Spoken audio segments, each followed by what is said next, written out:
Hello, I'm Alara of Sirius, and you're watching 1 Foot in 5D. My guest tonight is Johan Fritz. I'm going to read you guys a little bit about him. Johan Fritz was screened as a child for the programs, eventually in his teens, put through MKUltra, graduated every level of super soldier training. Upon enlistment into the United States Marine Corps, he was screened again. He was transferred at Diego Garcia from a CIA asset to SSP assets, then to the Moon, where he has worked in multiple programs. He was an enlisted member of Kruger, both enlisted and officer in the Mars Defense Force, officer in Nancht Waffen Regir, I hope I said that right, also known as Dark Fleet, and an officer in the Alliance, with the 20% that left Dark Fleet and joined the Alliance. He has served a total of 40 years of service and eventually made it to the executive level of management as executive officer aboard the USSS Patton, then last commanding officer of the USSS Franklin, in which he served there for 15 years. He was aide-de-camp to the head of Nancht Waffen Regir, and as such, he was present in many of the ICC Super Board Meetings, which I don't know how to say that word. You'll have to tell me, Johan. Johan is able to remember more than other experiencers due to the fact that he was able to resist the MKUltra programming he was put through. He will be discussing the dynamics of the secret space program, as well as answer audience questions. It's good to be here with everybody. Can I get a 5x5 in the chat if the audio is good to go? Welcome, Johan. Hello, thank you for having me. Yeah, it's awesome to have you on. Everyone knows I'm into secret space program stuff. So, yeah, it's super awesome to talk to you. I caught your interview with Jermaine, and I thought that was amazing, and you had lots of great information, so I'm hoping they're pretty awesome. Yeah, I love those two. Yeah, I'm a big fan, for sure, of Jermaine and Scott. I wonder if they're out there right now. They probably are. Hi Keystone. Hi, Suiterbug. Hi, Claudette. Christina, Jazzy, Cad Spotter, Drink with Tessa, Dana. It's good to see you guys. Okay, I just want to make a quick special thank you to the super chats from Space Force News I guess Sunday. White Hat, Suiterbug, Mark, EO2 Dave, Susan F, or Sarah F, I mean. And then from my last interview with Red, Cho, Suiterbug, White Hat, Sarah F, and Christina Love. Thank you so much for your support. Okay, Johan. Now that the whole beginning is done, let's get into it. So, Sure. Can we start maybe a little bit with what your childhood was like? My childhood was a little different than probably some people's childhoods. I was born with the gift, and luckily, knock on wood or some facsimile, I had a mother who was very understanding of that, very protective, but very understanding. What's the gift? Psychic abilities. Okay. So I would say that she tried to help me normalize it as much as possible in terms of me actually being a whole integrated person, because she didn't want me to be in fear of what I had in terms of my abilities. And she tried to basically treat me as a normal kid. I played sports. I went through school. I did really well in school. I did martial arts for a number of years. Yeah, so I mean, I do have some blanks in memory that I'm not quite sure why they're there, some holes in my memories. Mm-hmm. But I think that's probably part of the programming stuff. So yeah. So what kind of stuff were you put through that you remember that kind of started the whole? For those in my audience, so there's some of my audience is well aware of the secret space program stuff, and some of them probably aren't at all. So could you tell them how that starts? So it depends upon which program you're going into, and depends upon what type of programming you're needed in that particular program, just so we're clear. I say that for two reasons. One, if you're going into what I went into, which was a more militaristic / super soldier background, chances are they put you through a more rigorous, what they call MKUltra style programming. They have other types of programming out there, for example, Monarch and others, that are used for people in Hollywood, people in the music and movie industries, people that are like in the political elite circles in DC and elsewhere. That particular type of programming is what we call soft programming, that they try to subtly bring you in and indoctrinate you and handle you. MKUltra is not that at all. you are initially put through very stressful tests as a kid. For me, the way that started was they ran me through a set of simulations where I basically was in a cage. The simulation, this guy coming in the cage, he would come in and try to kill me. He's wearing a white wife beater, big overweight guy. And this repeated until I actually killed the guy the first time. Then the next step up was they put a girl behind me I had to protect. And I would have to beat this guy. I kept getting killed until I finally killed the guy. Mm-hmm. Then this girl and I, we teamed up to beat the guy. And there's this progression of mentality in terms of, and understand this, right? In MKUltra, they want you to remember every single time you die, because it's very easy when you get into combat, all of a sudden you're now not afraid of actually getting hurt or dying in the middle of combat, which makes you do things that are absolutely crazy. So that's the reason why they do this. So that was like age 5 up to about age 8, these simulations, tests, all that stuff. At age 8, as I've told my story, all of a sudden they went from simulations to real life shit.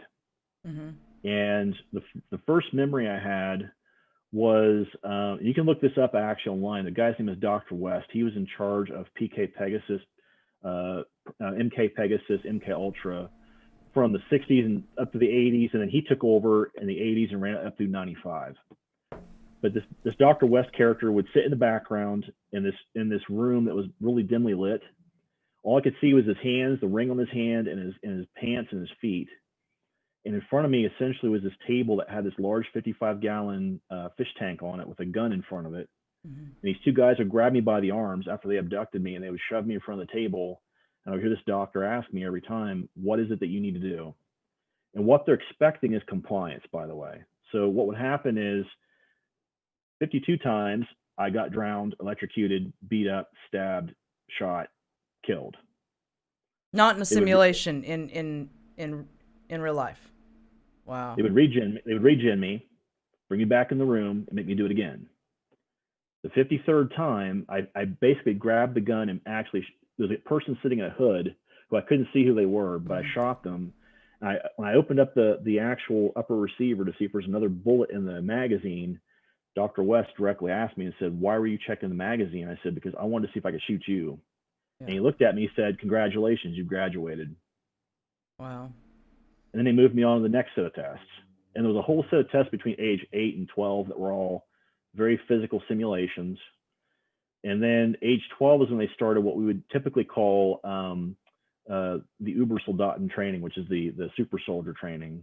Right. And which is what the Germans actually were calling Project Omega back in the day. Mm-hmm. And what they basically do is they do a bunch of things. They'll try to upload information into your head. They'll program you first. Mm-hmm. They will hemisync your brain using either binaural audio or hemisync like lighting and stuff around you. And then what they do is they'll give you 72 hours and they test you. For example, they'll give you a language package. They'll expect 100% fluent recall in that language while they're chatting with you. They'll stick you in a room where they have a whole table full of weapons. And they expect you to tear apart, put the weapon back together, and then fire it and actually kill a target with that weapon. It's all this stuff they do, like it's even martial arts to a certain degree. They'll give you an upload package, and the way the upgrading or upload package works, there's 3 different methods I've seen and I've been through myself. Mm-hmm. One is what they call differential video, which looks like one video in this eye, mm-hmm. one video in this eye, and what you're actually seeing in your mind's eye is this little area that's the difference between the 2 videos. Mm-hmm. That's actually getting uploaded into your brain. The second method is actually using direct laser into your optic nerve, which mm-hmm. I believe James and I have both talked about it. James Rink and I both talked about different times. Mm-hmm. And then the third method is actually using, they use hallucinogenics with these holographic goggles to create this kind of a hypnagogic state, and they can upload it visually that way as well. So they go through all these methods of uploading this information in your brain, and they give you a time period to basically integrate it, and then they force you to test it. And that's what was happening between age 12 and 14. After age 14, they put you through what they call full simulation testing, which means they're putting you in armor, putting you in weapons, and actually putting you in simulated battle conditions to see how you do and what you do. Do they wipe your mind every day, or after a period every day? So you literally Yes. can never talk about it because you don't even know it's happening. My mom did not understand why when I would wake up at night after being put back in my bed, she did not understand why I was having all these emotional issues and PTSD. Some mornings I was having like whiteouts and blackouts where I'd collapse into the wall. I actually broke a toilet seat hitting my head, the toilet seat. Yeah. So I mean this stuff is real. It was actually happening. My body was responding to that stress as a real stress environment, right? Yeah. But the bottom line is that when I actually hit 14, that's when I switched over to these full bore simulations between 14 and 18, I guess. And at that point, you're basically in armor, you're in weapons, and what they're trying to do is they're trying to see, will this person stand up to the rigors of combat? Meaning, can they work in a team? Can they follow orders? Can they kill the enemy? Right. And that's essentially, or can they get to the waypoint and get the mission done? Right. So if they can do that, then that person's usually moved on to the next level. Now, each level in super soldier training has certain requirements. So, for example, the baseline super soldier training is like, can you get an armor? Can you fire weapons? Can you work as a team? Can you explain to them what a super soldier is? Because some of them may not even know what we're talking about. So, a super soldier, first off and foremost, is not for death. That's not even in their vocabulary. And by the way, I was also U.S. active military. I was a Marine combat paratrooper for a while. So just saying. Now, the way the super soldiers typically are trained is that when you look at their background, what happens is that when you get to level 2, which basically means you've already been acquainted with the weapons and the armor and you've passed all of that training, level 2 is where they start turning on like all the psychic stuff. They actually turn on like the ability for you to hear your teammates. They give you this injection that if you already have psychic abilities, all of a sudden you now hear all of your teammates and you're now working psychically as a group to get a particular task done, right? That's what they call level 2 of the Ubersoldaten, which is the super soldier level 2. Level 3 is the one that they have to kind of watch because in each level, only about 10 to 20% pass from level 1 to level 2, level 2 to level 3, level 3 to level 4. So by level 4, you're looking at 1 to 2% of the people that came in at level 1, if that makes sense to everybody, right?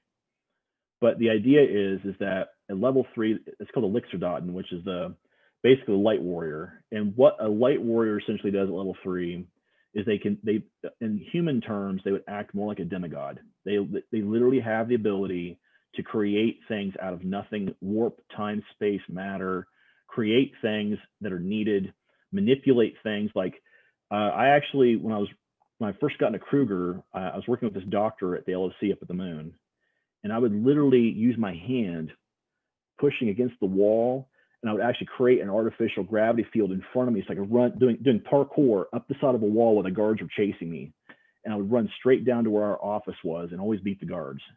And that was the test. They wanted to see if the implants could stand up to somebody like me actually using them.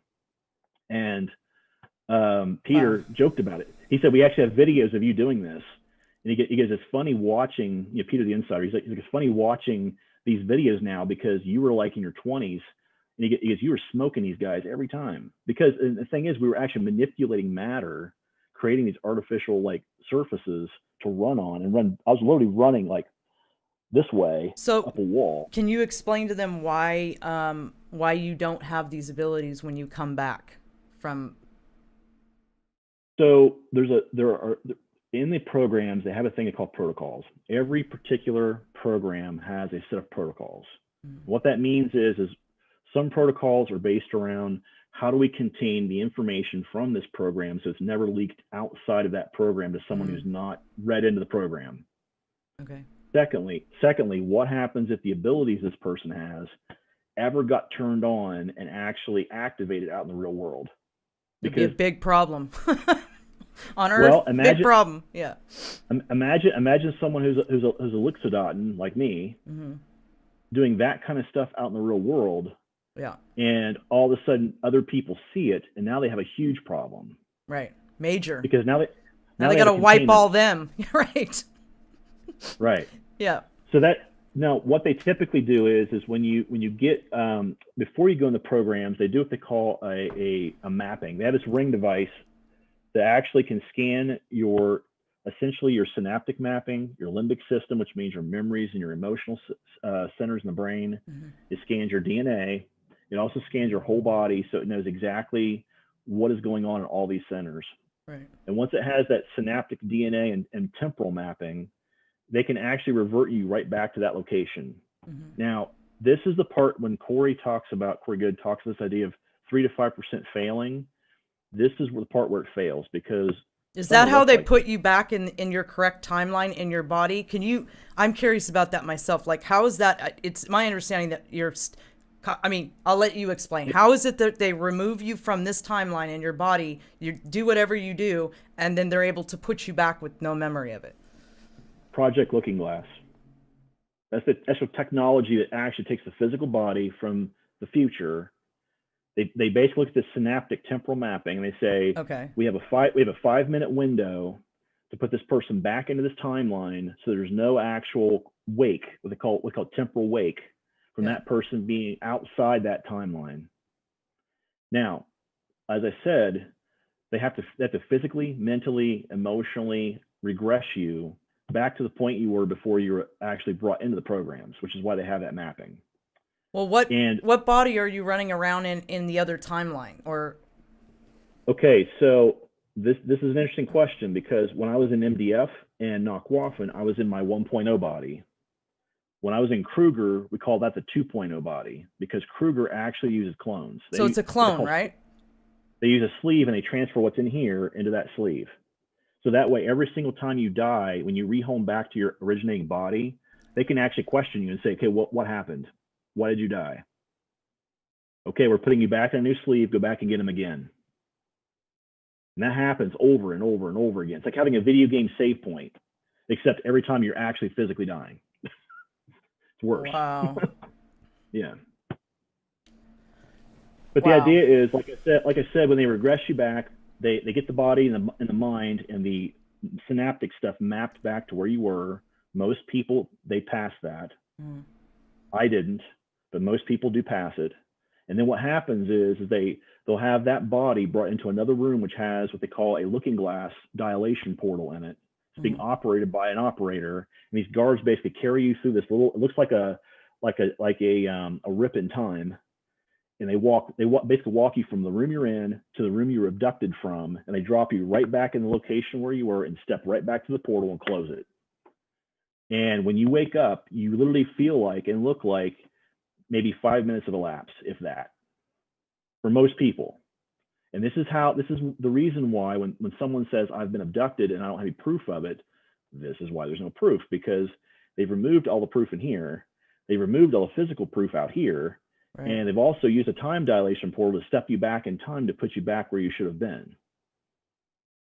And that happens to people like me. It's been happening over and over and over again throughout most of my life.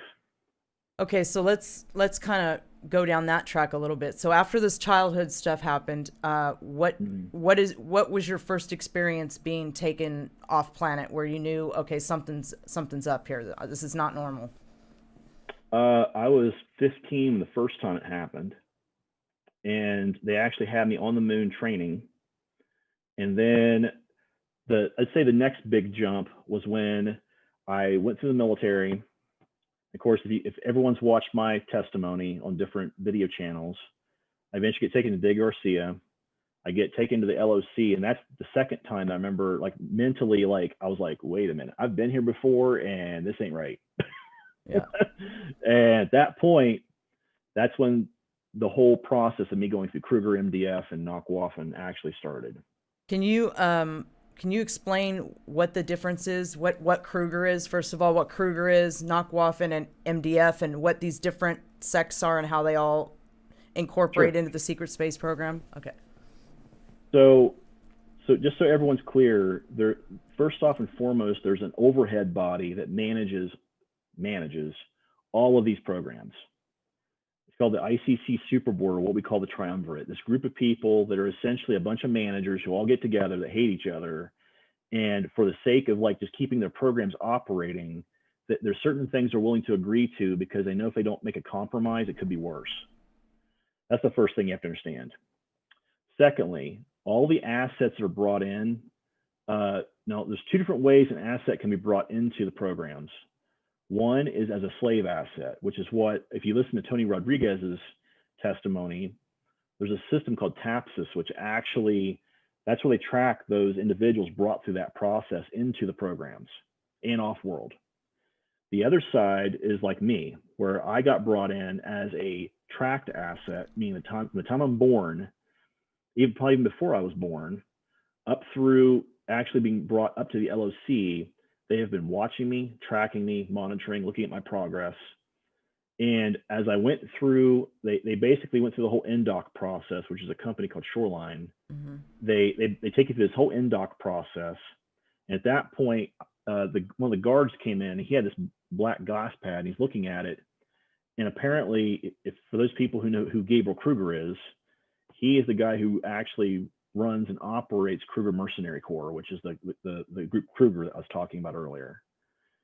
He requested me to come into his team. Now, understanding this, right? So originally, Kruger was the part of Project Omega, the German project, Project Omega, that was their super soldier program.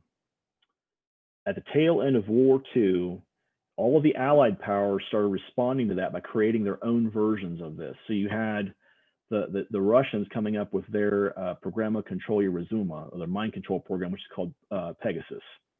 You had Tavistock, which came up with their whole thing that was used by MI5, MI6 to create super soldiers. Okay. Then you got some of that data from Russia and Tavistock being brought into CIA, and this is where MKUltra and all of its predecessor programs and progeny programs were ran and created. Mm-hmm. Now, one of those programs, which was MK Pegasus, used a lot of stuff from Russia in the MKUltra process because they found it made it much easier to called fracturing the mind, to create these alters, these alter egos. And that's where the trauma, the memories, the pain, all that stuff is stored. Right. So that's the first thing you have to understand. Understanding that, essentially Kruger was tasked with this idea of stopping another group called Monarch. Hitler wanted to stop this group called Monarch because Monarch was basically infiltrating a lot of these big elite circles, the political circles, religious circles, Hollywood movie, music circles. And he also wanted soldiers who were not afraid of death. He wanted stormtroopers, basically. And when you hear these stories in World War II, super soldier mercenaries, right? Yeah, he wanted these guys who were not afraid. And there are instances in World War II where the Allies noted that they had these guys they could not stop, these SS soldiers who they could not stop in battle. Mm. Those are your Gen 0 super soldiers, by the way, that were actually programmed and tested by Kruger. So Gen 1 is typically what we talk about post 1995 and on. That's where the generation starts, 1995, September 1995. But so you have Kruger being tasked with stopping Monarch. Eventually, it becomes its own company. It's operated. They take everything down to Antarctica, then up to the moon because they were afraid of prosecution here on Earth. Right. You've got companies like Monarch, which they operate very differently. I could go into hours of talking about Monarch and Paul Serene. Is this the same Monarch that programs the celebrities or does whatever they're doing to them to make? Okay, it's the same thing, right? Yeah. Yes, and this is why you see people breaking down on stage, having these weird seizure episodes and meltdowns. Yeah. Yes. Okay. Yeah. The third group I would talk about would be what we call JDFC, Joint Defense Forces Command, who's also under ICC. Every base, every garrison, every location that you have that's ran by the interplanetary corporate conglomerate has to have security and military liaisons and some form of protection, right? Uh-huh. JDFC's job, they are tasked with providing all that security and all those garrisons to protect the ICC facilities. That's their job. They have a small garrison on the planet that protects the assets and the actual location where they're at. Right. Okay. So underneath of JDFC is all these independent groups. For example, you have Earth Defense Forces, Mars Defense Forces, Belt Defense Forces, meaning the asteroid belt, right? Right. You get Jupiter and Saturn Defense Forces. And essentially, they're each ran as a separate corporation with their own cost center and budget center. And they're allowed to pick and choose the best people to bring into their programs. The next group that I would say would be you have some outlier groups. For example, you had the old Red Rising Star organization that used to be Russia's SSP that eventually folded back and became part of what is now considered Alliance and Solar Warden. You've got the Chinese group, Honglong, or there's some other names I've used for them as well. But they're essentially that's an interesting one. Yeah, go ahead. That group was actually started by the triads in China, and eventually the Chinese government bought in because they wanted to be a part of this program, and they now have their own assets up there as well, and they're part of this same alliance as well. Actually, some of them are. YNK, which is the Japanese version, they were actually extremely early adopters, like the Germans, in developing cloning technology. They were the first to develop the cloning technology and the essence transfer tech, and that's why the Germans actually allowed them to join Kruger. So when you hear people talking about Kruger, and we have Asian assets in that group, guess what? They're mostly Japanese because they were part of the Axis powers with Germany. Right. And of course, you've got what we call Nancht Waffen Regir, which is the Night Weapons Roar group, or the Dark Fleet group that Corey talks about. That's what it stands for, Night Weapons what? Night Weapons Roar. Okay. NWR. And so part of that group's particular tasking originally was that they had been contracted when the Germans moved out into Mars and on the moon. They essentially made a deal with the Draco to essentially supply troops, assets, and ships to help protect borders and to also conduct warfare with the Draco. They wanted mercenaries to help out in space, and the Germans agreed to that. And that's where NWR comes into play. The Dark Fleet guys come into play. Okay, I've got a question in the audience I want to ask you real quick. Keystone says, wait, do they use a different body avatar when sending you into the secret space program? Only if you're in Kruger or a group that uses clones, yes, they do. What about the ones that don't use clones? You're actually in your 1.0 body. They actually have technology called regen tanks and holodoc beds, where if you take any sort of damage in the program, it can immediately repair you. If you go look at some of the pictures from Foxconn, they call the proton beam beds.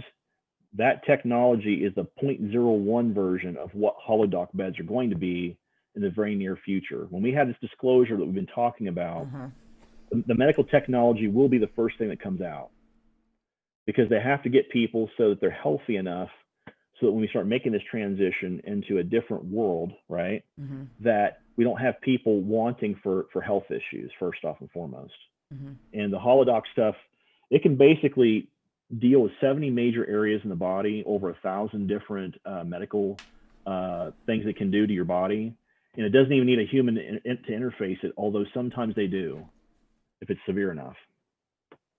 Keystone's also asking, is Looking Glass also a time machine, not just a machine to look into the future? It is. Yes. It's actually a piece of technology that creates a time aperture. When they first tested this, it was actually under Project Montauk, and Montauk gave them the ability to open up the aperture and look into the future. Now, the problem with Montauk is that they had to have a human in this alien chair. And for most people, it actually either caused irreversible damage to their mind or it killed them. Very few people survived that. And what they decided was, they said, okay, can we simulate the psychic control mechanisms of the chair in another device to create a completely controlled device that can create the aperture without an actual human sitting in it? This is where Looking Glass came into play, because we saw aliens doing this off planet as well, right? Right. The other paired technology that comes into play with that technology is called Project Orion's Cube. And you've probably seen this in some of my videos, where essentially what you're doing is you crack open that cube in front of the participant, the actual asset. It shows you, going left, it shows you every lifetime you've had all the way back to your very first lifetime. It shows you every lifetime to the right, all the way back until when you reascend back to the divine creator. Wow. And the reason why they're looking at this is because if they can look at your past track record, like me, I'm originally from an Arcturus family. So when they look at my past track record, they say, well, this guy's Arcturus. So if he's in the programs, he generates no karma working for us. So yes, let's use him. Interesting. So who was the first to develop time travel, and when? Well, you had the Germans using it. You also had the Japanese using it, but aliens, the off-world people, the ET star beings, they were using it way before us. So we actually were mimicking what they were already doing with their technology. We were mimicking that and actually improvising it, reverse engineering it, and making it better. And this is where you see projects like Montauk, Looking Glass, and Orion's Cube actually coming out of. It's out of that reverse engineering and refining process. So the name that we can't say on YouTube, you know, they've talked about Project Looking Glass. So what's your understanding of that operation? Are you know, I think a lot of people were introduced to Project Looking Glass through that drop. So yeah, what do you think's going on there? Who do you think's behind that? So originally, when we developed, meaning the U.S. started developing Looking Glass, what we were trying to do is trying to stop the human carnage that happened in Montauk. Okay. And it took them about 10 years, almost 15 years, to get the control mechanism, the psychic control messaging to the chair or to the technology in such a way that we didn't need a human sitting there. Right.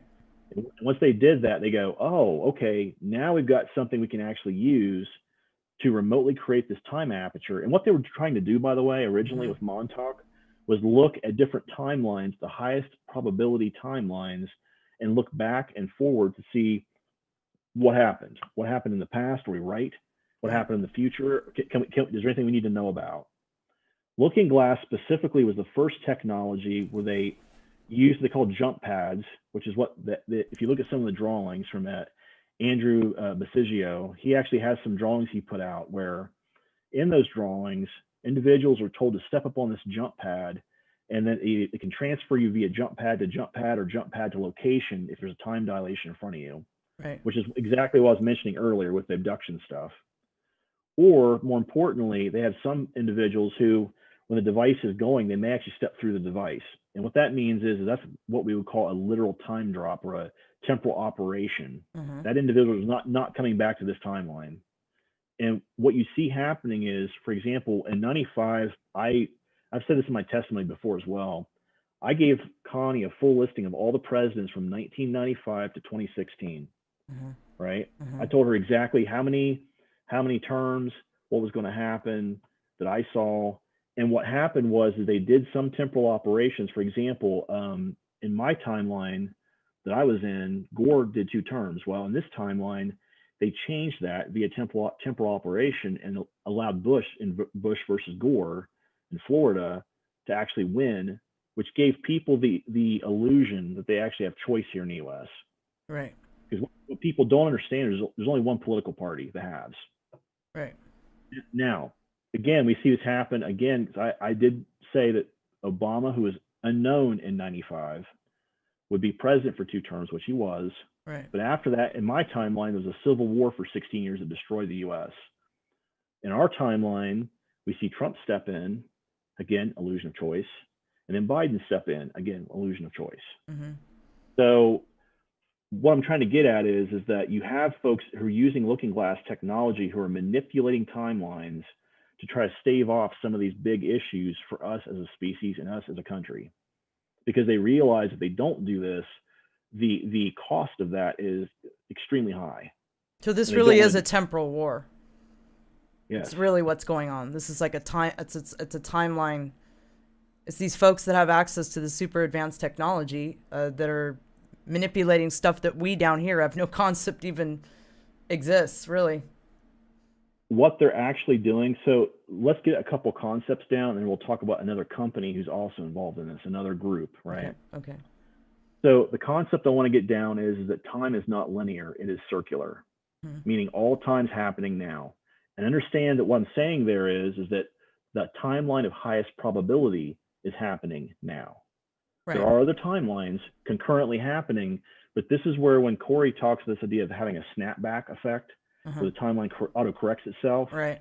That's what's happening. The timeline of highest probability overwrites the other timeline, because we as a group collectively have decided that timeline is the best one we want for us. So that's what causes the Mandela effects then, right?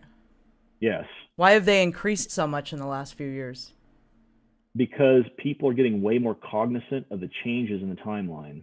Okay. And more importantly, the timeline we're currently in, this universe that we're in, is actually a pocket universe created by another company called Mobius, which Peter the Insider's talked about them. They've wrecked our timeline a lot. And this particular timeline, they decided, we're not going to mess the timeline so much. We're just going to try to influence certain areas on Earth.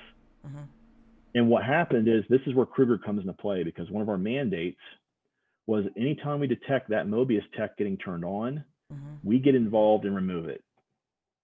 Because we want to give people the option, the freedom of choice, the actual real freedom of choice, not the illusion of choice. Right. The way Mobius tech works is that you have to understand, first off and foremost, we as humans, we all have a co-creative ability to create and manifest our universe in front of us. Right. When you get multiples of us all joining together, that's where you start having this timeline correction stuff that we're talking about. And Mobius actually has technology that manipulates and hijacks that co-creative ability. And we're ET species actually grabbing that tech and dicking with us as a species, which is why we were stopping the tech. So. Woo. Yeah, this stuff is a lot to take in. Yep. Yeah, it's a lot to take in. I know there's going to be people out there that don't know much about this whole topic. You know, I've learned quite a bit about it, but people that don't, it's just, you know, there's a lot of things like they don't know who Peter the Insider is. Maybe you could tell them who Peter is. So let me make two real quick shameless plugs, if I might. If you go to a YouTube channel called Super Soldier Talk, go look up SSP space 101. It's a talk that James and I do. We busted down all of these groups down to bare minimum so people can understand it, first off and foremost. The second thing that I would do is go to a website, acio-agency.org. And on that website, there's a link, I think it's up in the top left corner, that says Peter's bio. That way you can understand who he is, what he's about. Okay. Yeah. I'm going to get that from you, that stuff, and link it in the description below so people have a reference point to go and check that out. But if you go to Super Soldier Talk, you can find it. I think it's like the second listed video or something. It says, repeat what it says again. It's called SSP 101. Right. And basically, James and I, we put together this deck, this PowerPoint presentation, where we kind of go through and we're talking about all these different aspects of each and every program and how they're interrelated. Okay. Because a lot of times people get terms and terminology mixed up, and they don't understand what they're talking about. So we thought by doing this deck, this presentation, people can understand the terminology, the vernacular a little better. Yeah, there's a lot to learn. There's really there's a lot to unpack. So it's definitely worth watching that to get caught up on that kind of stuff. So I'm curious about this. So the Draco, are they third density like us? Are they physical or no? Yes, they are. They're fourth density though. They're fourth density, but they are physical. Yes. So how come, I mean, forgive my ignorance, but how come we don't see them here? I know they live here, don't they? Some of them? Well, it depends on which Draco you're talking about and which group you're talking about. So let's break this down a little bit, right? First off and foremost, we're a third bordering on fourth density species. Right. The question that we have as a species in third density moving into fourth, every species who moves through that transition has a choice to make. Per the law of one, do we choose service to other or do we choose service to self? Right. Per the law of one, there's a statement in there that says no service to self species will ever make it past the fourth density boundary with fifth density. They will not make it out of fourth density. So this gives the Draco, who's a fourth density service to self species, this idea that they're the pinnacle of creation, that they're the best. When in reality, that's interesting. Okay. Which if you look at all the other species that are out there, there are hundreds of species that are like fourth, fifth, sixth, eighth, ninth density. Right. Yeah, and these other species are looking at the Draco like, what? Right. What are you talking about? Right. So let's talk a little bit first off about this whole, like, why can't we see them? Sometimes why can't we perceive them, right? Mm-hmm. You and I have talked a little bit before camera, and there's this idea that sometimes people aren't quite awake first off and foremost. Right. That plays into this. They also have the ability to psychically manipulate our heads. So understand that a Draco, they do what's called full essence transfer when they actually connect with you. So how does that feel to a human? Now, having been through it, I can explain it very easily this way. It feels essentially like you're being psychically raped, because what they're giving you their whole thought process, and they're taking everything out of your mind into theirs. And you're having this, like, essentially it feels like wave after wave after wave of psychic. Jermaine's trying to post the link to that show in my chat, and it's not letting me. It won't let me post it. Isn't that interesting? Well, we'll get to that here in a second. Yep. I'll send a link, or you can post it up there. No, it's okay. I just thought I'd tell you that. That's funny. It really, literally won't let me post it. Go ahead. So again, the Draco believe in full essence transfer, and a lot of times what they will do is they have the ability to manipulate our limbic system, our memory systems. Right. And they will actually cover things up so we don't remember them being there.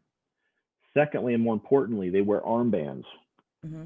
This is where people, when you hear people talking about this idea, they see someone famous in Hollywood mm-hmm. or in LA or wherever, mm-hmm. and all of a sudden the person goes from being a human to some lizard-looking thing to back to a human again. Right. That's the armband failing. And also, too, by the way, that does not mean that person is necessarily an ET or star being. That means the species borrowed his image or her image to do whatever it is they wanted to do. So they alter what we're seeing, basically. They are walking around. We just can't see them because they don't want us to see them. Correct. Why do they not want us to see them? There is an agreement. The Galactic Federation has what they call a non-interference agreement. Uh-huh. And what that looks like is this, right? So I'll give you an example of how the non-interference agreement played out here on Earth. You had the Lyran War that happened 2 million years ago. The Lyrans, essentially, all of their colonies were crushed. They had like 10 colonies left, 5 to 10 colonies left. The Royals basically said, what can we do to stop this war? The Draco said, okay, first off and foremost, you're going to submit to the Queen. And by the way, they look like us, by the way, just so we're clear. Who looks like us? The Lyrans do. They look like us, okay. 6 foot tall, very muscular. The second thing they said was you have to give us tributes. And the third thing was they said if you ever rebel, we will kill and eviscerate every one of you. And you have to give us anybody who has not been turned over as war criminals. Well, some of these war criminals went to the Pleiades. They lived there for a while until they started trying to rebel. The Pleiadians basically told them, look, you got to go. And guess where they came? Here. Uh-huh. What happened was they set up 2 colonies. You had one group that basically said, we don't want to interface with the locals because we just want to live on our own little terms. This became Lemuria. You had a secondary group. They're like, we want to talk to the locals because we need to have their knowledge of what's going on here. Right. This became Atlantis. Right. All of a sudden, you have these 2 groups of Lyran dissidents who are living here, and the Draco find out about it, and they go to the Galactic Federation and say, either you deal with this problem, or we're going to that planet and we're going to kill them. Well, the Galactic Federation came in and they sunk both those colonies to the bottom of the oceans, killing many of the people who were there. Now, the Galactic Federation did that? Yes, because they considered these individuals, these Lyrans, they were interfering with the natural development of the humans and the hominids that were on this planet. Oh, and that's their concern. So what is the Galactic Federation like? Basically, like higher dimensional angelic ETs that guard our planet, or they guard the solar system, the universe? What's their role? So you have some people who vote on topics and issues that are related to these particular species. Uh-huh. But what they also do is you have a group of judges, advocates, who are also watching underdeveloped, non-developed, and developing planets to make sure that other species aren't predating upon them. This is where our planet, up until we started getting spacefaring, all of a sudden we were under this auspice of essentially they were technically not allowed to come here and predate upon us. The minute we sent Germans off planet, these guys who are Arctic Germans or Mars Germans went off planet, the Galactic Federation said, well, technically we can't protect the planet anymore, but we can continue this non-interference policy. Mm-hmm. And essentially what occurs is you have some groups like the Draco who came in and said, "Oh, we own this system. We own this system, right? Mm-hmm. Quote unquote. We don't know if they do or not, but they say they do. We own this system, and if you're going to be in our system, you have to like work with us and work a deal with us." Mm-hmm. So this is where a lot of these deals and manipulations came into play. Getting back to your question though. Okay. So they have holographic technology where they can hide and mimic themselves. Mm-hmm. The one thing that holographic technology does not mimic or hide is the smell, just so we're clear. If you've ever smelled a Draco, it's a mixture of fecal matter, uric acid, and pheromones. So just if you know what those things are, you know the smell, the waft you're going to get. Right. I would also say too that the other thing is that there are certain bases, especially in Antarctica, where they actually operate fully disclosed. They're actually out in the open, underground. So these individuals will be in these bases working with certain groups and trying to work what their angle is. Now, understand this too, right? So they're decloaked, just like the ships. They're just decloaked, essentially. Yeah, under the ice, yes. It's not some great mystery. They're just decloaked. They're not using their tech down there. They're just correct. Free range. Now, understand this too, right? So you also do have individuals who are Lyrans under the guise of looking human, who work for the Draco, these tributes we talked about earlier, mm-hmm. who are being sent to governments here on Earth and manipulating governments here on Earth. So when you hear this whole policy of this stuff relating to this idea of being in the police state, uh-huh. all of that is this bullshit policy these Lyrans are trying to push on us, because the Draco want more control, because at some point, when they tell people who they are and they show us who they are, they don't want us being able to rebel. They don't want us having weapons. They don't want us having a military that's not controlled by them. They don't want us having the ability to stop them from, taking over the planet. Right. Another movie I will recommend to people, it's a short video. If you can watch it, I do recommend watching it. Go into YouTube, look up Oates Studios, and look up a movie called Raqqa. I strongly urge people to look at that, because those reptilians look much like what they call the Vril, who are also subjugated to the Draco. Right. So, but that's the reason why you're seeing them hiding themselves the way they do, and when they don't have to hide, why? They're hiding so they can manipulate us, essentially. I mean, yep. And dealing with our elite, and then hiding from the rest of us so we can be manipulated because we're cattle, essentially. Correct? Yeah, and understand this too. I mean, Corey brought this up in one of his talks a while back, where they had this battle over Antarctica. Mm-hmm. That battle was many of those Draco trying to get off planet when they knew certain things were going to happen. And what happened was you had certain Dark Fleet ships, I mean, they were part of Alliance, mm-hmm. coming in and attacking their ships. You also had other Alliance ships attacking their craft.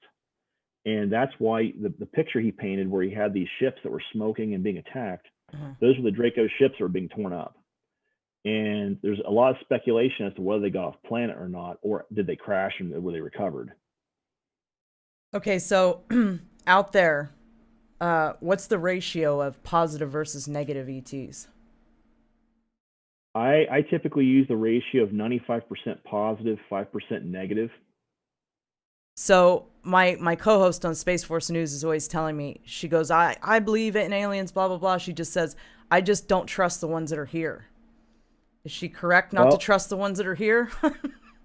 There are certain species that we are contending with. They're in that 5%. Mm-hmm. Draco, Zeta Reticulans, Ebens, and a few others mm-hmm. that are not positively aligned, in my opinion. Right. That absolutely are trying to manipulate humans into doing what they want. I mean, you have groups like the Matra and the Valkesh that fall into that 5% group. Right. Essentially, what the Matra tried doing for a long time is they actually came in and they were actually talking to the Vatican, trying to use technology to convince the Vatican that they were in fact God. That was the argument they tried for a long time. And what happened was one of the broken devices, some of the U.S. intelligence assets who've been working on this technology, i.e. Looking Glass, got the chronovisor to work correctly without their junk in it, and they actually saw the truth. So all of a sudden they're like, Like, well, wait a minute, the Matra lied to you guys. Right. And when they figured that out, the Vatican said, sorry, ET space guy, no thanks. And they left the planet because they realized if they stayed here too long, our space forces would find them and take them out. Okay, so we have a question over here from, I'm not sure who posted it, but Foyle's putting it up for me. How are they tracked through life? Are you talking about the people that are in the programs? I think that's what she's talking about. How are they tracked through life? Okay, so understand this, right? When you're brought into the programs as a kid, like I was, one of the things they do is they figure out what your synaptic frequency is. Okay. And what your psychic frequency is. There's two different frequencies there. Okay. Those two frequency pairs are used to create what's called your ID number. Or if you go into a program where they have a clone, it can also be used to create your clone number as well. Okay. But the idea is that those two frequencies, the synaptic frequency and the psychic frequencies, are used on this planet to track where you are and where you've been. Now, off-world species use technologies that amplifies that so they can receive it. But on the planet, we don't need that because we've already got technology in place that up on the moon that can actually hear this stuff. They know exactly where all of us are at. All they have to do is have a receiver in place to know, oh, is Joe still in his house? Is Mike still in his house? Is Amber still in her house? Is Jill still in her house? Well, yes, they are. Okay, everything must be good. That's why they look at that stuff. When they don't detect the frequency, they send people down to investigate because they want to know what they want to know what happened to that asset, what transpired that caused that asset to no longer be in play. Interesting. And this is where you start seeing TR3s above, or maybe a TR3. It looks like a helicopter that's floating over someone's house or in a certain neighborhood. What they're doing is they're actually sniffing for that frequency to find out where this asset went. They're actually tracking that asset to figure out what the hell happened. And you have groups that do this because part of their job, part of Shoreline's job, is to actually document, track, and figure out where these people went. Because they want to make sure if something happens that this loose asset doesn't go out and do something crazy. Why I say that is because if you look at what happened in the CIA, Project Slithering Snake, this was the MGM hotel shooting that happened in Las Vegas, Nevada not too long ago. And that's where the CIA cut loose an MKUltra asset and had him go freaking crazy on a bunch of people and shoot himself in the head. And they've been doing this. All these, I have said this since day one. All these school shootings we're seeing an escalation of are part of this particular program. They're MKUltra people, right? They're indoctrinated. They're indoctrinated. They're wound up and cut loose to scare the U.S. populace into giving over their freedoms. Yes. There's another question. Do Dracos fight Dracos? And is the Cabal still a threat in space?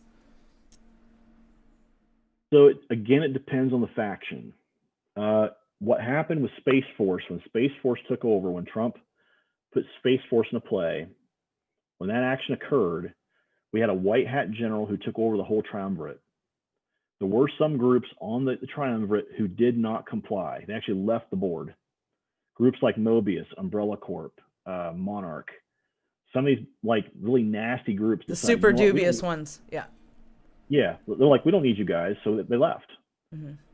Those particular groups absolutely are extremely dangerous and should be taken out. And the problem is that in that situation, the Cabal is working with these individuals because guess what? These Cabal-based organizations or corporations funneling people and money and buying off tech from these groups. So you have Umbrella Corp, who's essentially a bioweapons manufacturer. People wonder where the hell COVID came from. Well, freaking duh. Umbrella. They came from Umbrella Corp. They put everything in our movies, literally. Like everything. Yes. It must be funny to them. Like they literally put everything in our movies. There is a idea behind this that says in order for these guys to operate behind the curtains, they have to get tacit consent from the populace who they're actually dicking with. Right. Which is why they do soft disclosure in all these movies. Because once they see it, they can say, well, you saw that in the movie. Are you crazy? Are you sure? And they immediately start gaslighting you. Oh, I've seen them do it with ET stuff and UFO videos. Somebody will get an actual ET video out and it'll get on the internet and boom, just like that, you'll have a CGI version pop up right in front of it on Google. Like I've watched them do it. I know how they operate. They purposely, it's like a complete mind screw. We'll say it like that. That's what they do. They try to make you think you're nuts and you didn't see what you just saw. But the idea is that's the first thing you have to look at. You have the cabal working with these loose organizations, these rogue organizations who have the ability to skirt around the system, right? Right. So yes, the cabal is still in play. Yes, there are space assets aligned with the cabal, if you want to call it that. The second question the person asked about Draco fighting Draco.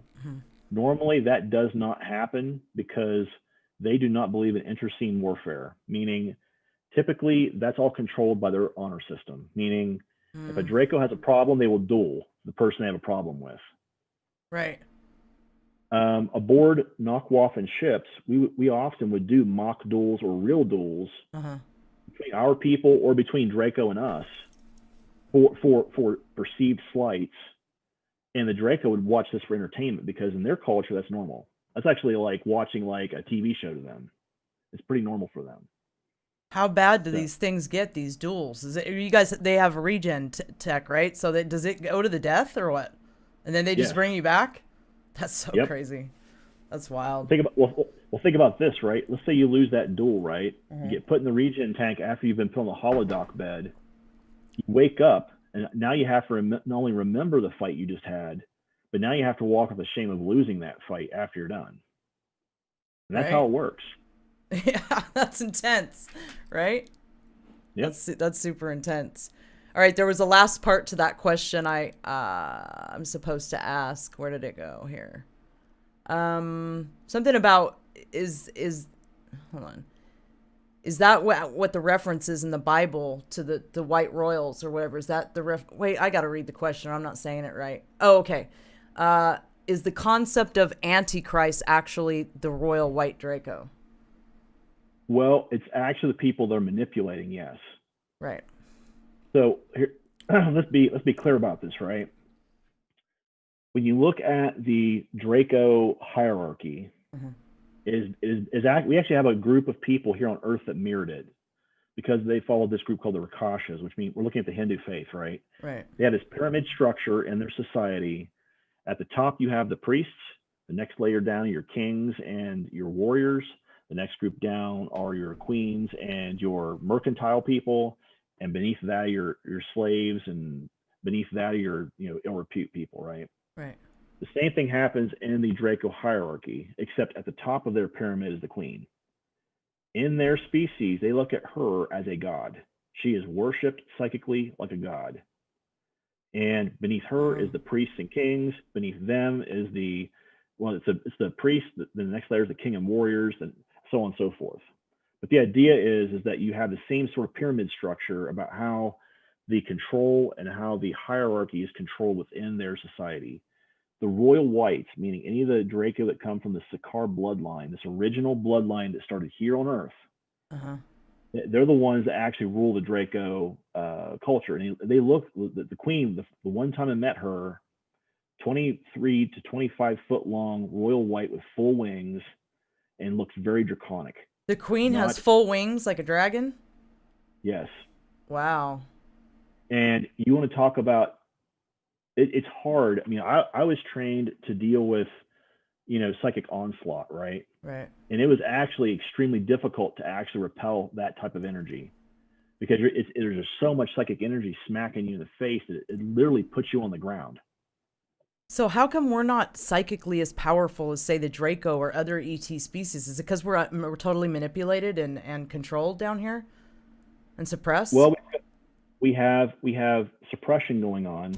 We've also got stuff being put into our water supplies that's manipulating our pineal gland. Right. You got food stuff that we're eating that's also manipulating our bodies and our pineal gland. And you've also got this stuff in school. They're saying, well, these abilities aren't real. Well, if you tell someone the abilities aren't real, what are they manifesting? Those abilities not being real. Correct. Yep.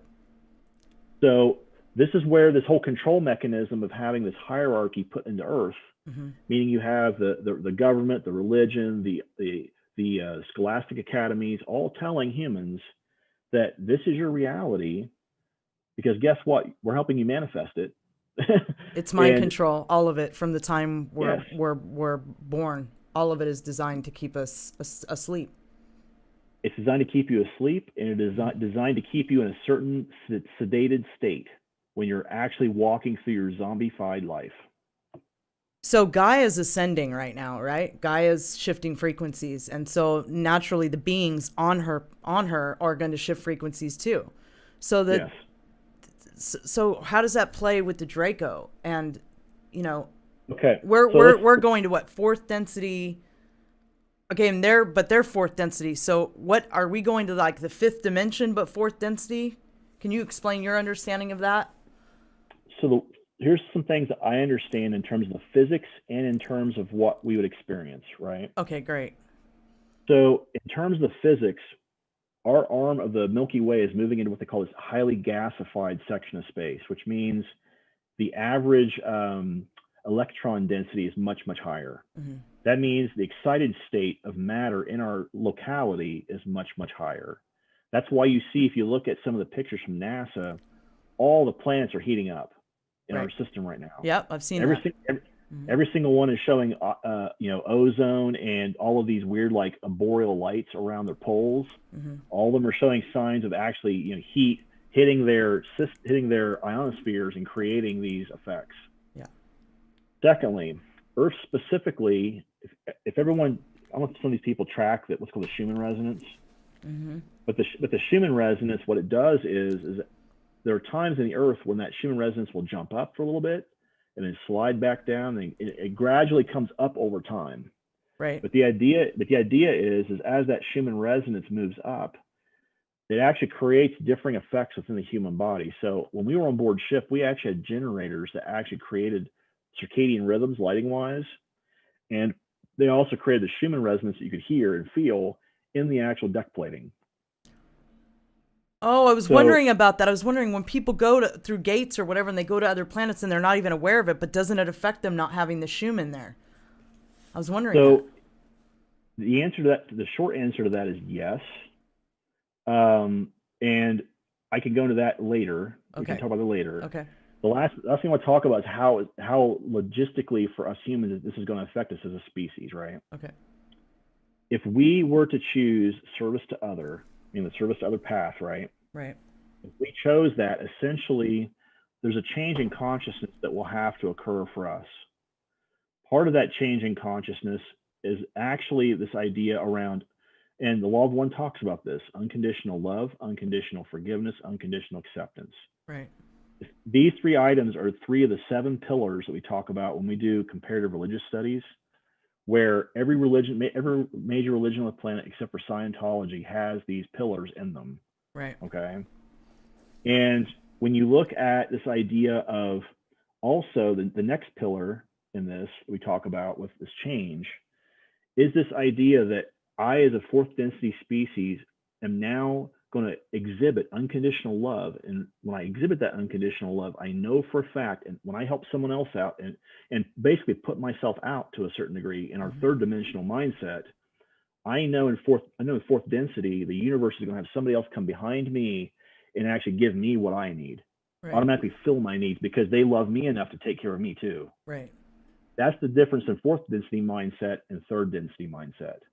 Right. Because in third density mindset, we're still in ego and fear. Here, we're actually in love. Right. Now, this is also where you see service to self species getting trapped. The Draco they're in fourth density, but they've actually decided that we're going to give in to all of our own predilections that we have as a species. Right. And we're not going to worry about the developmental outcomes of that. And all of a sudden, you now have this species essentially that believes that they're the pinnacle of evolution. They're not. They have no idea what's above them in the evolutionary tree. Yeah, but don't they interact with some of these beings, these higher dimensional beings? I mean, don't they understand what they are and that they're not that, and the reason they're not? Don't they understand that? So the short answer is yes, they do interact with some of them, but the other side of that answer is the fact they don't understand why they're different. And the reason why they don't understand is because resonance-wise, there's a difference in energy signature. If you look at the human body when it's feeling love, Right. there's a difference in energy signature, both in a PET scan and in your body resonance in love versus being in ego/fear. Right. There is. Yeah. And that's what they don't understand, because they're not energetically and emotionally in resonance with this other species. That's a higher density life form that's already been through that love transference phase in fourth density. Interesting. So how long are we going to be going through this I mean, because there's no doubt I can feel it. I mean, and I watch it all the time with people are dramatically changing. They're either getting more negative or they're getting more loving and sort of selfless. And you can see what's happening. There's a split happening on this planet. Now, how that plays out in the long term, how that all works, I don't know. You know, I mean, I'm trying to figure it out. And I don't know if there is figuring it out. But I know it's obvious to me that at some point here, we're just going to, now, that's what described as the rapture in the Bible. It's described in other ways in other religions, but that's a breaking off of an energetic breaking off frequency. What is that? So if you go, okay, so little disclaimer here. I've actually got some degrees in philosophy, divinity, and religion. Okay, so what I will say is this: is that the actual Greek term, you go back and look at the actual Greek word for rapture, and the idea of Armageddon. Armageddon is actually a Greek word that actually means the revelation, the great revealing. Right. So when you talk about this idea of rapture, what's actually happening is you've already been through the great revealing. Now you're actually secreting away this other group of people who've already been revealed. And that's where we're going to see the change, in my opinion.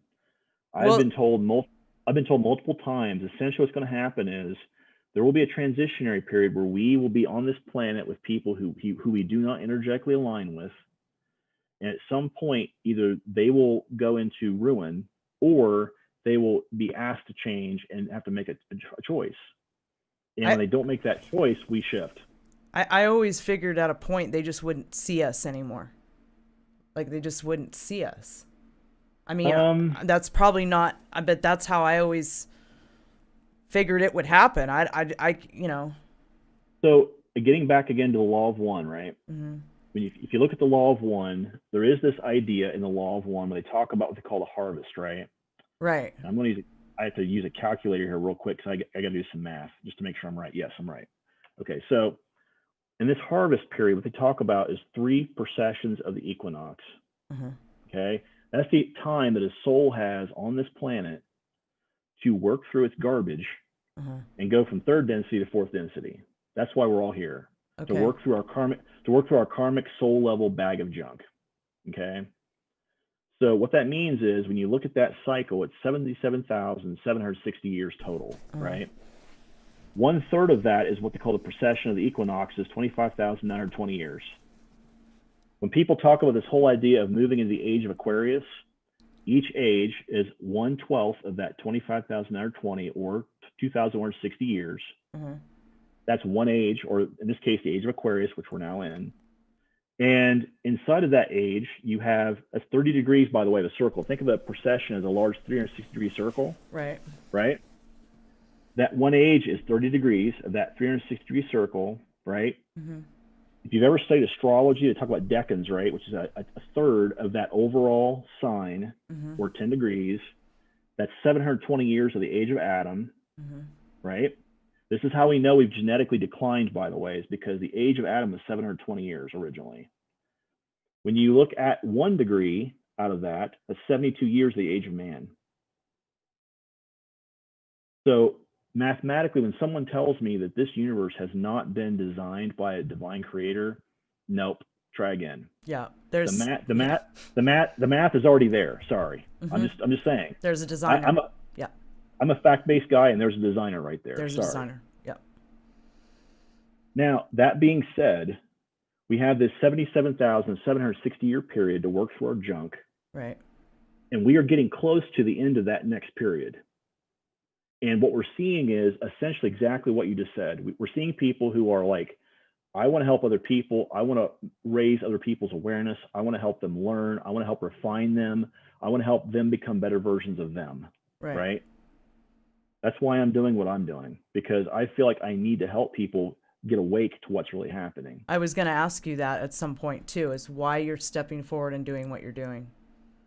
The other group are these people who essentially want to be sheeples, and that's fine. If that's the choice they make to be a sheep, fine. Yeah, it's But their choice. But understand you're being led by a shepherd somewhere. Mm-hmm.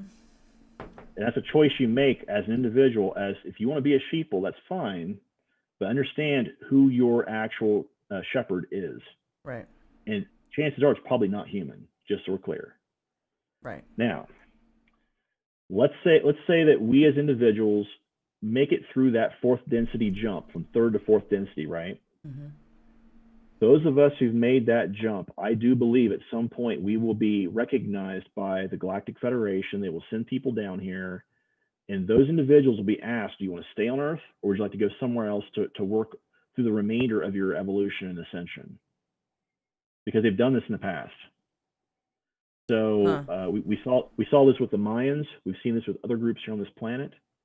And eventually, I think we'll see it with a lot of people here on Earth. And yeah, that's where the Mayans went, huh? They just bailed out. It's clear to me something happened there. You know, they're just gone. And actually, again, Corey talks about this in his testimony. I've seen them at Taijeta. We actually went there on one of my missions. What's Taijeta? It's one of the 5 systems. It's part of the Pleiades. Yeah. And they actually have a small alcove cluster where they live. That's in that system at one of the trading posts. And they actually work a lot with these different species who are service to other species, and they're looked at as a representative of humanity by these other species. Absolutely. Wow. This is a lot to take in. Okay, a White Hat just put a super chat up. Thank you for your super chat, White Hat. And he says, I died and came back. Did my frequency change? And why can I see things now, etc.? Curious what his opinion is. Merry Christmas, fam. Okay, Merry Christmas. And what I will say is this, in December 19th, 2012, I also had a near-death experience. Yeah. It does not change your mental or psychic frequency, but what it does do is a lot of the chemical and mental programming that people have, more often than not, that stuff gets removed once you've went through that experience. Because you see through the illusion? Is that why? Just like you cannot unsee the truth.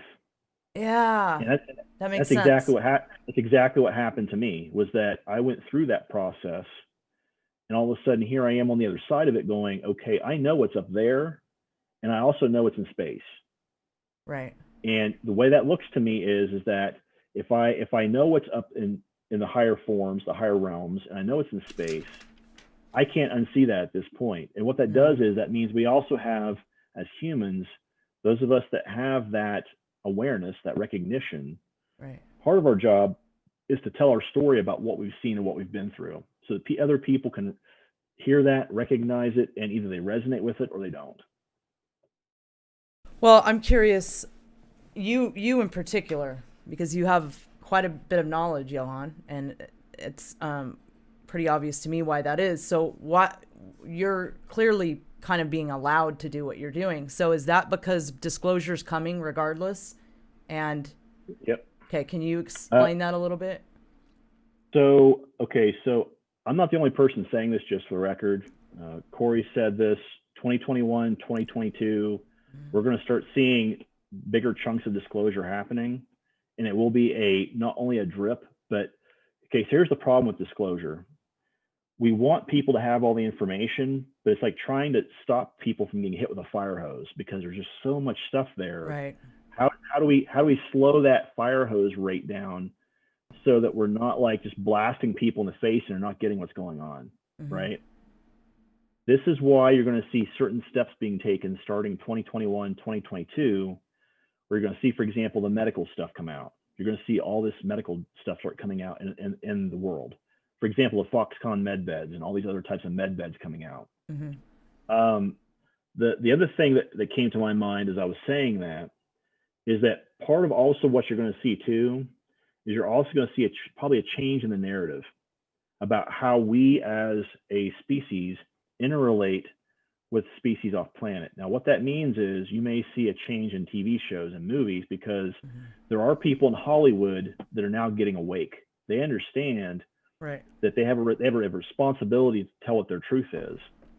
And some people are doing that, but the guys that are monarched are not. And that's where the split in Hollywood even is right now. You have a split in the music industry this way, the split in the movie industry this way, a split in the TV show industry this way. Even the news industry is being split this way. But the idea is that as these people wake up, they'll start relaying more and more of this info out to the world, telling them, oh, by the way. So here's what I would see happening if you're talking like slow disclosure. And this is where Jermaine and I and Scott kind of agree, I think, is when we talk about this idea of we want all disclosure happening now, but it has to happen at a certain rate, right? And the idea being that what you probably see happening is like next year, you might see something where they go, oh, hey, by the way, we found this really old stuff down in Antarctica. And oh, by the way, look what happened with this guy in Israel, by the way. They've already been doing that. I do that, I do the Space Force News, so I go through this stuff every week. And the Israeli Space Head, they put out 2 articles about super soldiers recently. Somewhere China and somewhere, I believe India. Is it India foil? So yeah, they're starting to drip, but it's still a drip, and it's like, so, This guy Eshel, he had been in the Israeli space service for 35 years. Yeah. He's actually retiring now at 82 years of age, right? Right. And basically what he did was he came out and basically said, okay, first off and foremost, yes, there are aliens. Yes, there is a galactic federation. They're waiting on us to get our crap together. Right. Yes, we have bases on Mars. Right. And yes, we have troops up there. Right. Now, there are some people whose names I shall not mention because they will get very miffed when I mention their names.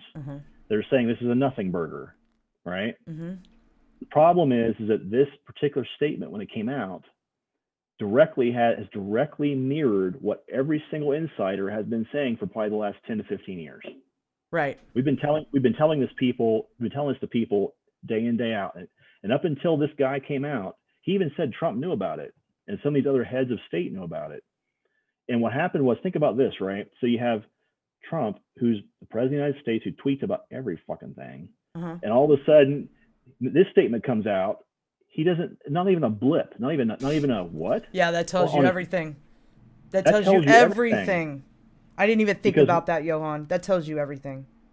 So what that means is that Trump knows that if he says anything about this, first off, he's acknowledging what the guy's saying. Right. And more importantly, he's afraid if he rebuts this guy, he's afraid of the documents this guy may drop on the internet. Right. Can you imagine that torrent hitting the internet? Well, and if he admits to it, they might as well just decloak the ships at that point. I mean, if Trump admits to this stuff being true, you think Trump knows clearly, right? So do I. I think what's going to happen is this. Well, Trump's being talked to by the Lyrans right now. We've got pictures of him doing that. I have friends who work in Secret Service who've directly sent me pictures saying, do you know who these people are? And they were Lyrans. Who's the tall Secret Service guy that I always see? I can't tell how many times I've dug into that. I'm like, that's not normal. That dude is too tall. Who is that guy? Yeah. I honestly don't know what species he is. He's definitely obviously not human. But the idea is that they do bring off-worlders in to protect heads of state. Now, I always suspected that. Getting back to my point, the White Hat is currently in charge of Space Force.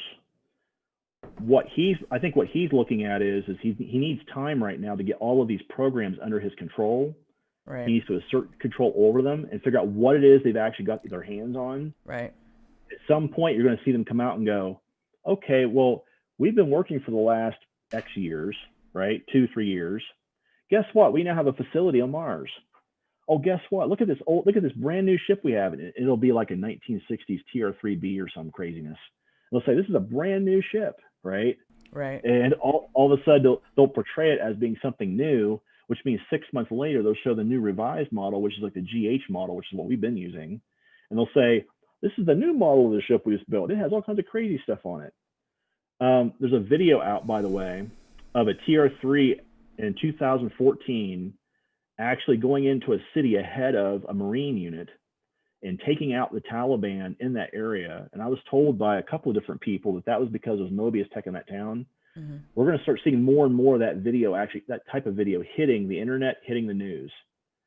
And think about this too, this Eshel guy, when he disclosed what was going on, think about how the news handled that situation. They didn't call him a tinfoil hat conspiracist. No, they didn't call him any of that. They kind of went, well, we don't know if this is a real story or not, but this is what he said. Right. And then they kind of switched to the next story, right? Right. So this it tells you everything you need to know about the seriousness of what this guy is saying. Right. Right. Suiterbug just put in a super chat. He said, we need to get him on like once a month. Love and peace to you, Alara, this holiday season. Thank you, Suiterbug. Thank you so much.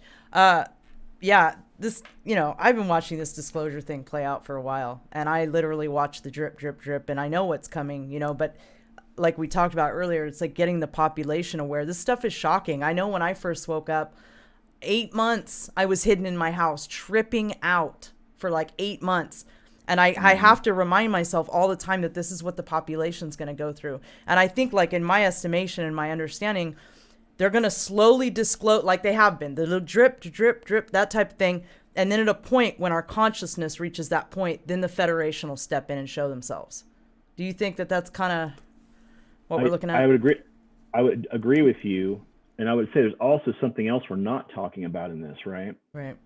So we talked earlier about this idea of what we call the slave trade, right?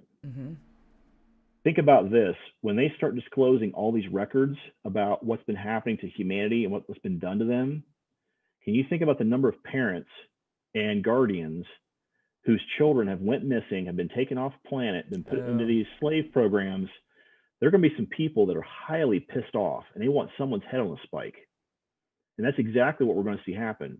There will be people who are politicians, and in my case, I look at them as being that one party, these aristocrats. Right. They're in DC. They're going to be charged with high crimes and misdemeanors against humanity. And when it happens, you're going to see those people being tried. They'll be put through a military tribunal and executed on TV. It'll happen. Yeah. So that's why they're doing the drip drip disclosure, because they know that's going to come out along with it, and when it does, people want to string them up. So look at what happened with Comey, right? Jim Comey, right? James Comey. When the 2 weeks prior to him getting fired, he had this thing on C-SPAN where he talked again to the House Intelligence Subcommittee, and they directly asked him, they said, is there any truth to this whole child sex trafficking thing, the whole Pedagate, the whole Pizzagate thing, right?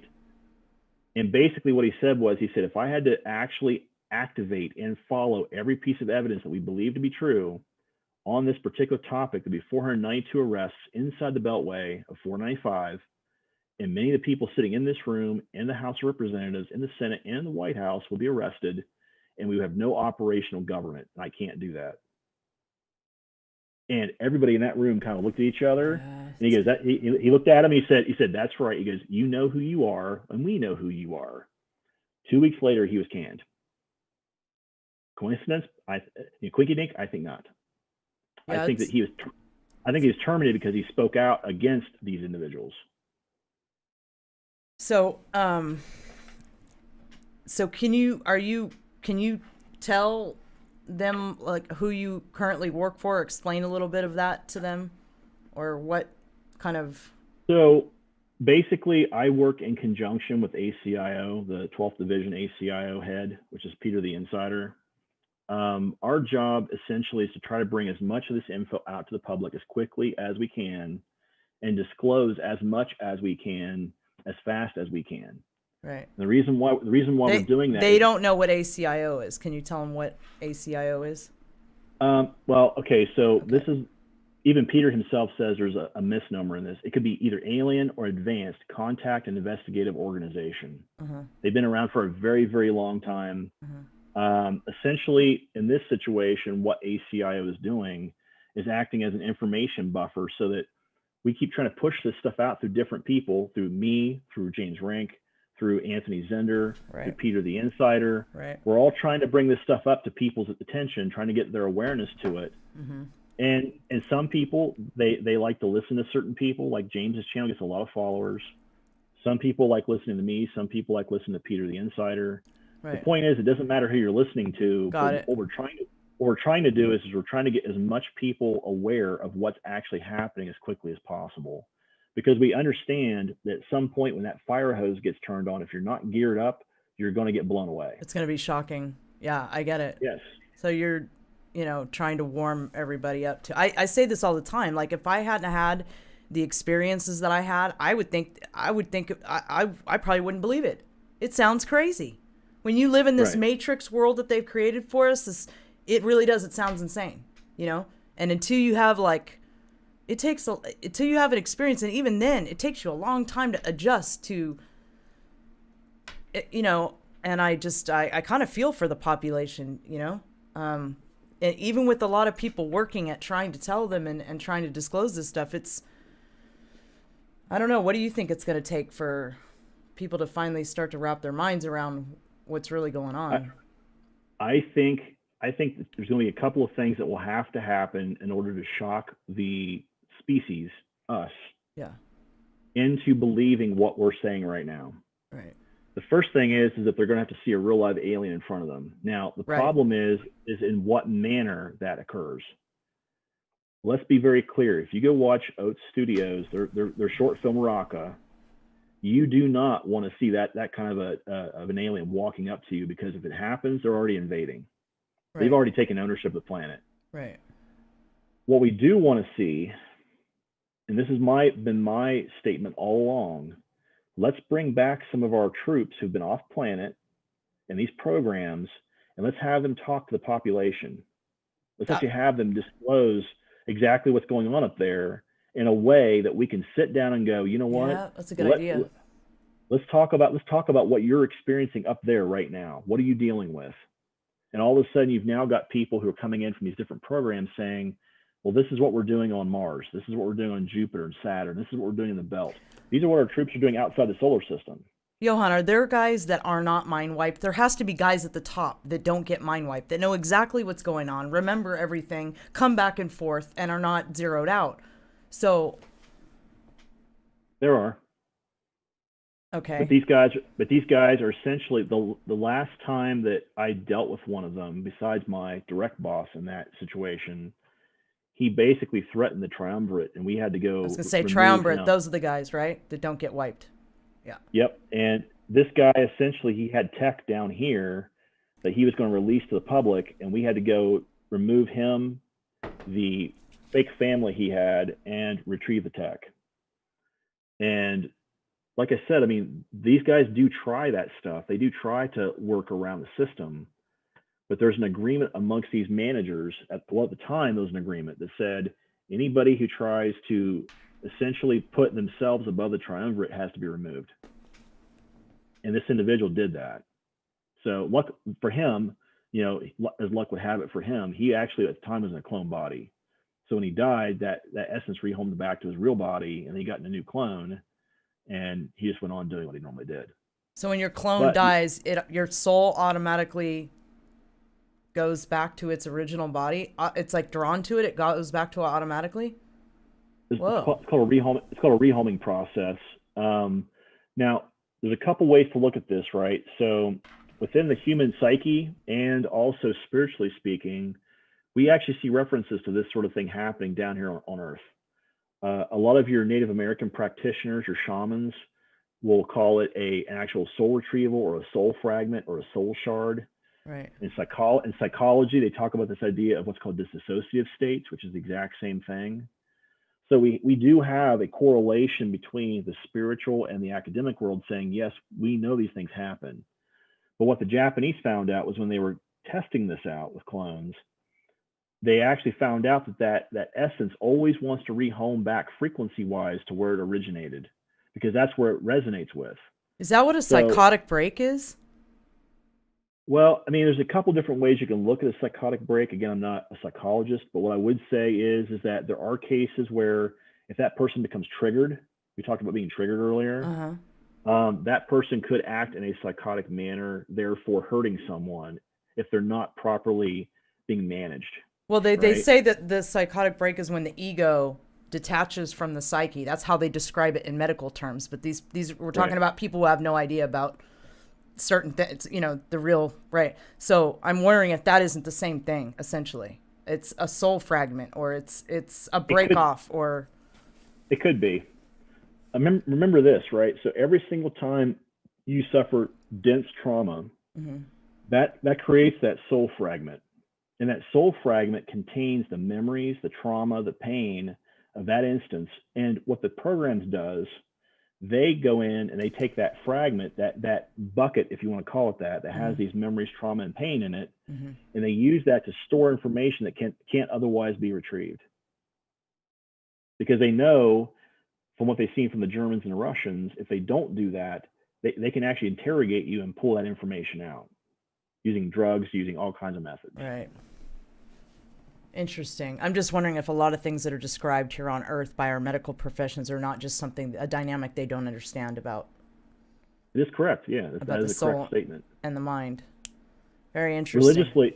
Religiously and spiritually, we have the exact same discussion. Wow. So, well, we're right at an hour and a half right now. I don't know how long I'm allowed to keep you. Let me see if there's any more pressing do you guys have any more questions that I totally missed? I'm sorry that I totally missed. Jazzy Peach says, Johan, can you explain soul traps? Okay, so essentially the way the idea of a soul trap works, again, I find that term a little dubious, but I'll explain what I've understood from the programs. So essentially the way it works is you have, for example, a planet, for example, right, has a species on it. A soul trap, what it does is it keeps those souls from moving out of that particular planetary system. And it keeps them recycling. It keeps them in a recycling state when they regenerate, or when they actually come through what's called reincarnation. They will come back into the next body in that same system. And that's what a soul trap essentially is.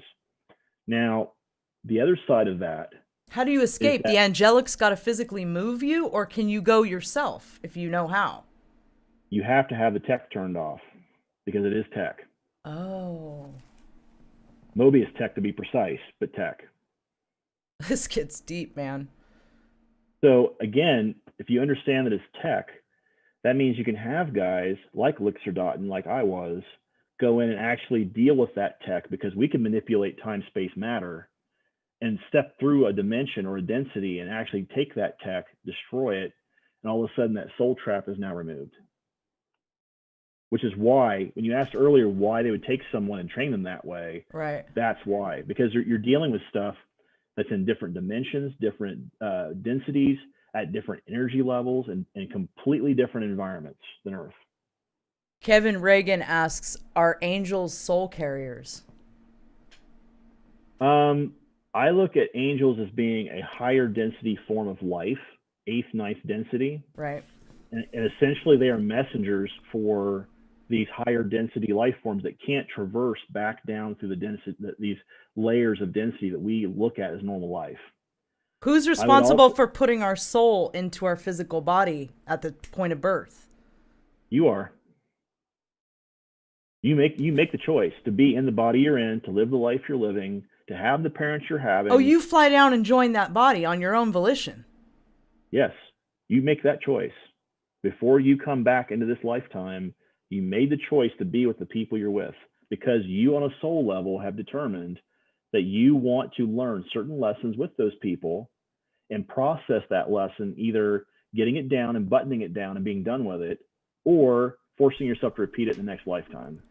Now, to answer that person's direct question, though, I have seen angels that will help people and move people through certain segments of life, protecting them and watching over them.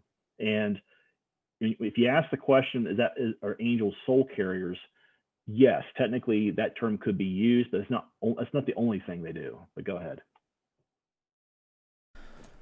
Wow. Okay. Another question. What does he know about soul splitting at birth?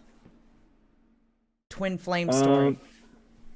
Okay, so full disclosure, I have a bit of a problem with the whole twin flame thing. And I say that for this reason, because what I actually believe in is what we would call, I'm trying to get into this. This is going to get some deep spiritual stuff here that people might like have a hard time getting their head around. But what I look at is that I look at there being pairs of people who essentially are, they are, I'm not gonna call them cosmic pairs, but more like energetic pairs in a way that they are in fact aligned and resonate with their highest divine form. We call them divine counterparts. And these divine counterparts, what they do is that, and this is the reason why I argue with the whole twin flame thing, for one simple reason, because a twin flame, to me, that does not go into full depth as to what that soul agrees to in terms of working through all the issues and trying to help that other individual who's your divine counterpart. And more importantly, the other thing too is that I think that there are a lot of people who have used that phrase completely inappropriately for their books, for their videos, for their online talks, not understanding spiritually what that really means. So we didn't, we kind of went into all these different topics. There was just so much to go into that we really didn't get to cover a whole lot of your story, which kind of bums me out, because there's a lot to your story, and it's kind of late in the game to be jumping into your story now. So, yeah, I really don't know what to do about that, but everything just kind of went another direction. So, a lot of questions people have for you, Johan. It's all good. I have a lot of questions myself too, but, I guess I don't know. It would be good though if like you came back at some point and told your story. Okay. Would you be willing to do that? Fine. Because I think everybody who's here is definitely going to be wondering, and everybody who watches this, they're going to be wondering about your actual story. So maybe next time we could do that and not go into so many questions, and maybe just take a few at the end. Is that okay? Sure. That's fine. Okay, cool. All right. Well, I think I'm going to go ahead and close out, you guys. I don't want to keep him here for two. I try not to go 2 hours with my shows, because I think it's a little much for one sitting for people. So, anyway, just a couple of announcements before we close, and I'm going to pay the closing just like I did in the beginning, and I'll tell you when we're actually off, Johan. All right. So let me, where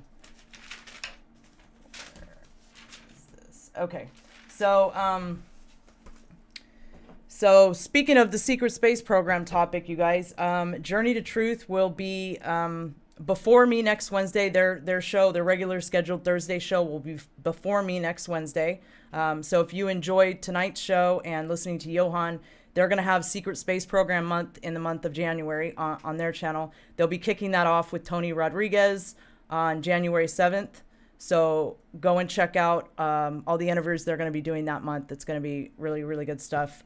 My guest next week will be Harold von Kotz, Kotz Vela.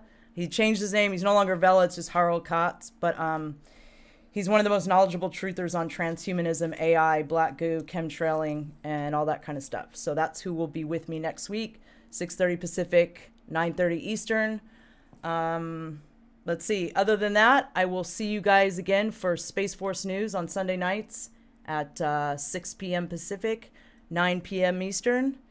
And with that, thank you, everybody. Thank you for your super chats. And thank you for coming on, Johan. This has been super awesome talking to you. Thank you. Thank you. Look forward to doing it again. Yeah. All right. Good night, everybody. We'll see you Sunday.